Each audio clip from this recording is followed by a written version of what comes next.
हादसे की इन तस्वीरों को देखकर ही अंदाजा लगाया जा सकता है कि हादसा कितना भयानक हुआ होगा।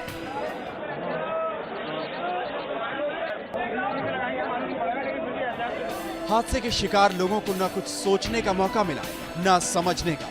जब तक वो कुछ समझ पाते, तब तक कयामत आ चुकी थी।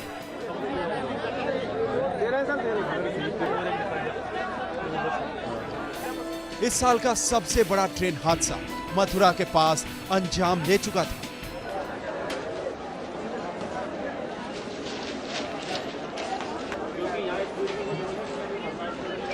हो गया। ये वो इंजन है जिसने जो मेवाड़ एक्सप्रेस का आखिरी डब्बा है उसमें टक्कर मारी।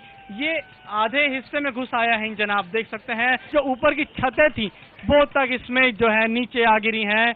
आप देख सकते हैं यहाँ जो खिड़कियां हैं वो बंद हो गई, जो उस तरफ दरवाजे होते हैं वो पूरी तरह से टूट चुके हैं, कहीं कुछ नहीं बचा। इसमें जो टक्कर है वो कितनी भयानक होगी, आप इस डिब्बे के अंदर का जो माहौल है उससे अंदाजा लगा सकते हैं।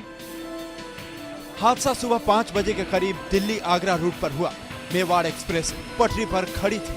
हालांकि उसे सिग्नल मिल चुका था और कायदे के मुताबिक उसे वहां से गुजर जाना था, लेकिन चेन पुलिंग या किसी दूसरी तकनीकी खामी की वजह से वो पटरी पर रुकी हुई थी।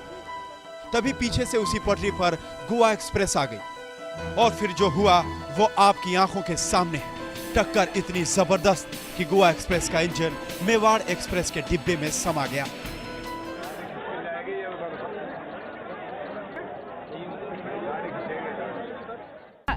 In the morning, at 5 o'clock, it was dark, and suddenly make a big crash, and we thought maybe a bomb or something like that, but it was two trains coming together. ऊपर गिर गए वो लोग सब, ऊपर से मतलब हम लोग नीचे बैठे थे, वो ऊपर सो रहे थे, वो लोग सब हमारे ऊपर गिरे यहाँ आके। तो मतलब उसके बाद हम लोग बाहर निकले सब, फिर इधर आगे भक्के आगे देखा है तो उसमें से लड़के खींचे फिर कैंटीन में से हमने। हादसे के बाद चारों तरफ अफरा तफरी। सुबह का वक्त था, किसी को कुछ समझ में नहीं आ रहा था।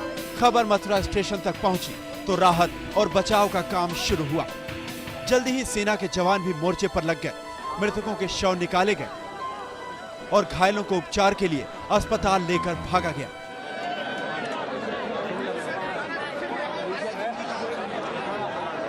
तो 22 की कैजुअलिटी है और 13 इंजर्ड है। इसमें कुछ यहाँ पर हैं, कुछ आगरा गए हैं, 3 आगरा गए हैं और एक शायद अपोलो दिल्ली में गए हैं। रेल प्रशासन हमेशा की तरह हादसे के बाद मुस्तैद। चटपट जांच कमेटी बना दी गई। 2 बातें हो सकती हैं। एक ये हो सकती है कि सिग्नल खराब रहा हो और दूसरी हो सकती है कि ड्राइवर ने सिग्नल को इग्नोर कर दिया हो। तो इन्हीं दोनों को इंक्वायरी करने के लिए commissioner of railway safety enquiry करेंगे, वो तभी पता लग पाएगा। और इस भयंकर हादसे की वजह से दिल्ली मुंबई रूट पर ट्रेन सेवा घंटों बाधित रही। कई ट्रेनों के रूट बदले गए और फिर काफी मशक्कत के बाद ट्रेन सेवा फिर से बहाल हो पाई।